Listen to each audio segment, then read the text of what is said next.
రోడ్వేకి స్వాగతం. Manual to self.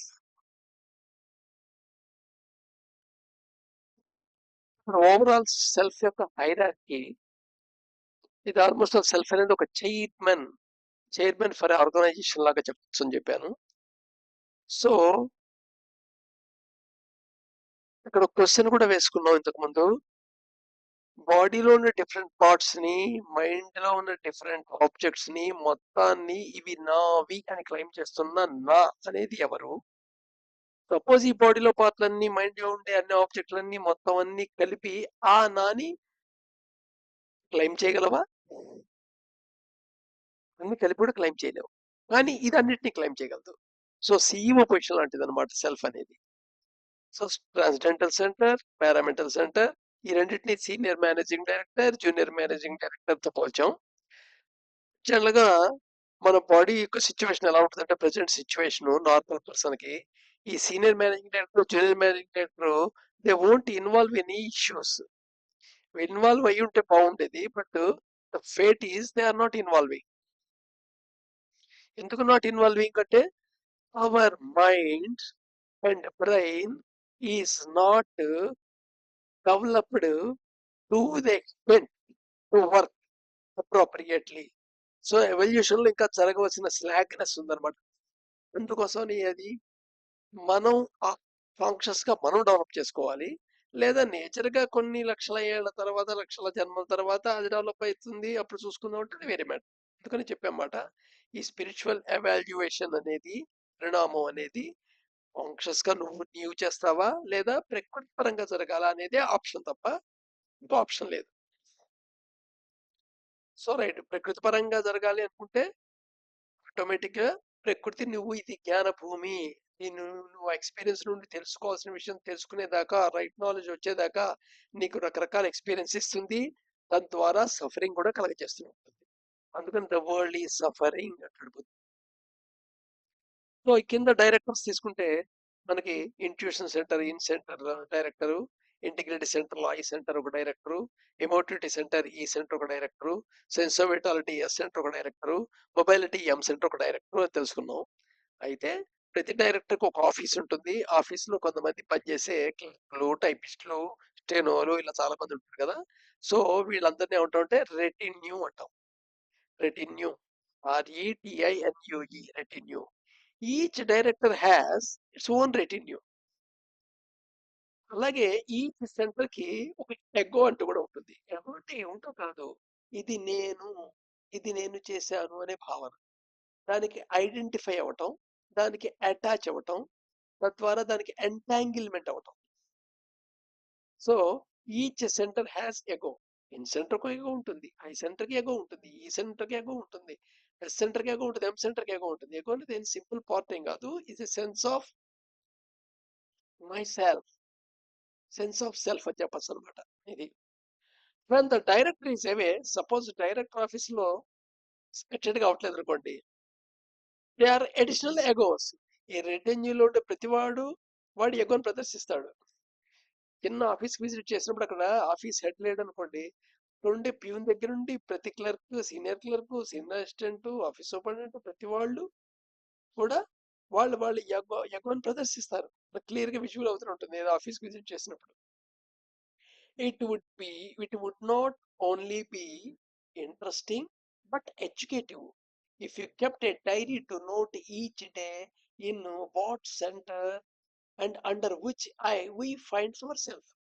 So ఇది చాలా ఇంట్రెస్టింగ్ గా ఉంటుంది నిజంగా డైరీ మెయింటైన్ చేస్తుంటే. అలాగే మనకి చాలా ఎడ్యుకేటివ్ కూడా, చాలా విజ్ఞానాన్ని కూడా కలిగజేస్తుంది. ఏమిటది? మనం ఒక డైరీ మెయింటైన్ చేయాలి, అంటూ నోట్ చేస్తుండాలి.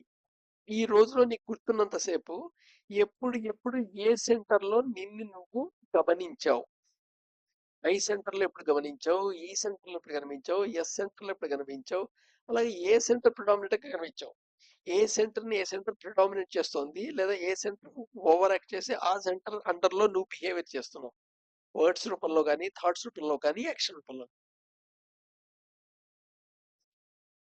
సో ఈ ఈ డిఫరెంట్ ఈగోస్ ఒకదాని ఒకటి ప్రిడామినేట్ చేస్తుంటాయి. ఒక్కరోజు ఒక స్టేట్ లో ఒకటి మారుతుంటాయి కదా. ఇవి creates our moods and different combinations permutations of those egos colour our moods. మన మూడ్స్ ని గా మారిపోతుంటాయి. కేవలం ఒకటే డామినేట్ చేసి ఉండదు. ఈ క్షణంలో ఐ డామినేట్ చేయొచ్చు, మరు క్షణంలో ఈ డామినేట్ చేయొచ్చు, కాసేపటికి ఎస్ డామినేట్ చేయొచ్చు, మళ్ళీ ఐ డామినేట్ చేయొచ్చు, మళ్ళీ ఈ ప్లస్ ఎస్ డామినేట్ చేయొచ్చు, అలాగే ఐ డామినేట్ చేయొచ్చు. ఇలాగ క్షణం మారిపోతూనే ఉంటాయి ఇవి. సో ఇవి రకరకాల కాంబినేషన్లు పర్మిటేషన్లు తో రకరకాల కలర్స్ మూడ్స్ ఇస్తాయి. Out of this we could plot a graph to show a diagnosis to be studied. వీటిల నుండి ఒక గ్రాఫికల్ కూడా రిప్రజెంటేషన్ చేయొచ్చు. డ్రిఫ్ట్ వాచింగ్ లో చేసిన ఐ సెంటర్, ఈ సెంటర్, ఈఎస్ సెంటర్, ఎక్కడి నుండి నీకు థాట్ ప్రాంప్ట్ అవుతోంది, ఏది డామినేట్ గా ఉంది నీ వర్డ్స్ లో, థాట్స్ లో, సో యాక్షన్స్ లో, ఇవన్నీ అబ్జర్వేషన్ ఏదైతే నువ్వు టేకప్ చేసావో ఆ రీడింగ్స్ నుండి కొన్ని గ్రాఫికల్ కూడా చేయొచ్చు. వేరియేషన్ ఎలా ఉంది, ఆసిలేట్ ఎలా అవుతున్నావు, ఎంత పర్సంటేజ్ ఇంకా ఓవర్ పీరియడ్ లో నీకు డామినేట్ అవుతున్నావు, ప్యాటర్న్ ఆఫ్ డామినేషన్ ఎలా ఉంది, ఏ ఇష్యూలో ఎలా ఉంది, ఇవన్నీ గ్రాఫికల్ గా స్టడీ చేయొచ్చు. We spread our agro or sense of I am all over the centers equally. మనం ఆ గ్రాఫ్ చూస్తే తెలుస్తుంది ఏంటంటే అన్ని సెంటర్ల ముందు ఈక్వల్ గా మనమే స్ప్రెడ్ చేయం. ఒక ప్యాటర్న్ జరుగుతుంటుంది. ఈ ప్యాటర్న్ మనిషికి డిఫరెంట్ ఉంటుంది. Do we exclude one entirely to indulge exclusively in other? ఒక దాంతో ఇండల్జ్ అయిపోయి దాన్ని ఎగ్జిక్యూట్ చేయడం కోసం ఆ సెంటర్ లో నుండి డామినెంట్ గా ఉండి ఇంకో సెంటర్ ఎక్స్క్లూడ్ కూడా చేస్తుంటాం. ఇది క్లియర్ గా నీకు గ్రాఫికల్ గా తెలుస్తుంటుంది. How long do we does indulge? అది ఇండల్జ్ అవ్వడం అనేది ఎంత లాంగ్ ఉంటుంది, ఒక సెంటర్ ఇంకో సెంటర్ ఎంత టైం స్పేస్ లో డామినేట్ చేస్తోంది. If you check up our leakages together with this, అలాగే ఇది కాకుండా నీ యొక్క ఐ సెంటర్ లీకేజీ, నీ యొక్క ఈ సెంటర్ లీకేజీ, నీ యొక్క ఎస్ సెంటర్ లీకేజీ, నీ యొక్క ఎంఎల్ సెంటర్ లీకేజీ, ఈ లీకేజ్ కూడా టుగెదర్ స్టడీ చేస్తే we will be very soon be our way to the CCS. ఆటోమేటిక్గా నువ్వు క్రిటికల్ సర్టెన్ స్టేజ్ వైపుకి అప్రోచ్ అవుతావు, మూవ్ అవుతావు. సో ఇక్కడ స్పిరిచువల్ మ్యాథమెటికల్ వర్క్ అనమాట.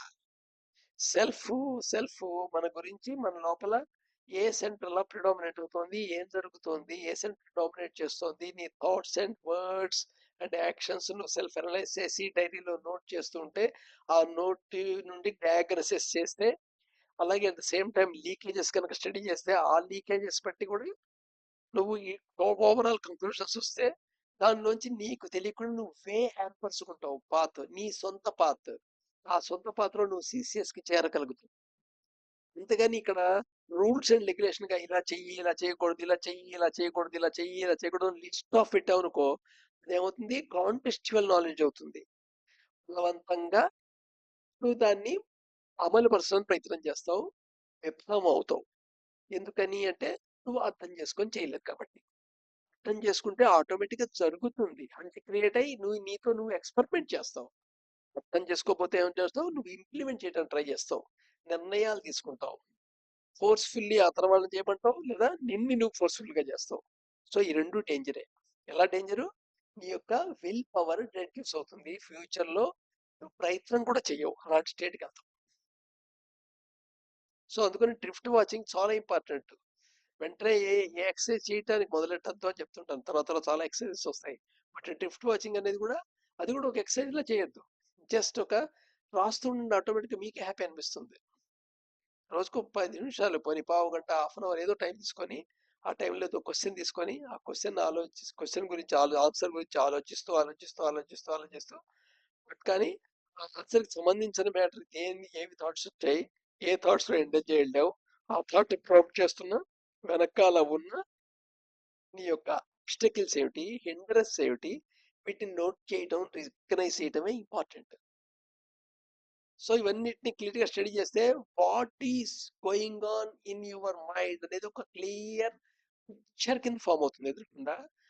పిక్చర్ లోంచి నువ్వు ఫ్రేమ్ వర్క్ ఫామ్ చేసుకుంటావు, ఆ ఫ్రేమ్ వర్క్ లో నువ్వు కొన్ని డిసిప్లైన్స్, పర్సెప్ట్స్ నువ్వు డిసైడ్ చేసుకుంటావు, దాని ప్రకారంగా నువ్వు ఎగ్జిక్యూట్ చేస్తావు, సిసిఎస్ కి ముందు వైపు అడుగులు వేస్తావు. Thank you. రేపు చూద్దాం.